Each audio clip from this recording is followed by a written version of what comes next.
هلو، چالش 6 روزه آیس لته خوشمزه روز دوم و معروف ترین آیس لته‌ای که الان توی جهان ترند شده. گلو درد میکنه، ببخشید. یه دونه از این شکلات تلخ 83% خارجکیای با کلاسا، یا حالا هر شکلات دیگه‌ای که دوست دارید، میتونه تلخ هم نباشه.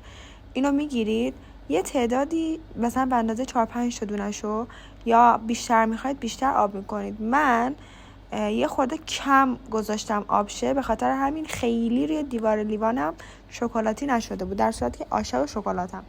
یه چند تا دونشو، خیلی خوشمزه بود این شکلات. خیلی میذارید آبشه، حالا توی مایکروفر یا روی گاز به روش سنتی.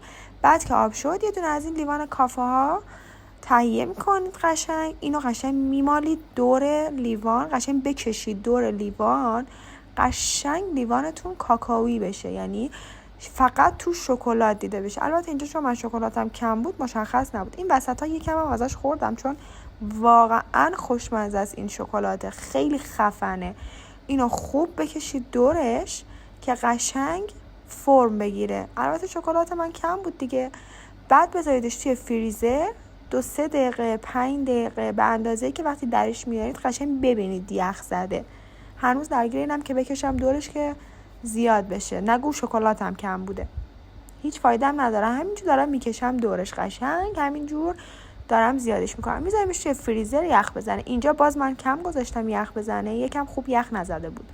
بعد یخو بهش اضافه میکنید. بعد هر شیری که دوست دارید، حالا من چون رژیمم شیر کم چرب میریزم، شیر معمولی، شیر رو بهش اضافه میکنید. یه شات اسپرسو بهش اضافه میکنید و نوش جان میکنید. خیلی خوشمزه.